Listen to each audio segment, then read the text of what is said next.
Në një diell të ngrohtë dhe në një atmosferë kuqezi të flamujve kombëtar shqiptar, në Vlorë u zhvilluan sot festime për 98 vjetorin e shpalljes së pavarësisë së Shqipërisë. Autoritetet vendore dhe qendrore, përfaqësues të komuniteteve fetare dhe qindra qytetarë të ardhur nga viset shqiptare të Maqedonisë dhe nga Kosova, shprehën nderimin e thellë për veprën e patriotëve shqiptar.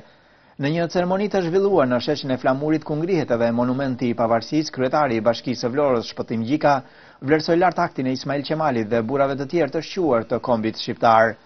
Kjo ditë do të mbetet e skalitur, jo thjesht në kujtesën dhe kulturën historike të tyre, por ajo është dhe do të jetë për jetë ditë e veçantë, e përveçme dhe e përditshme, që do t'i shërbejë forcimit krenarisë dhe lavdisë kombëtare shqiptare këtu dhe kudo që ata janë.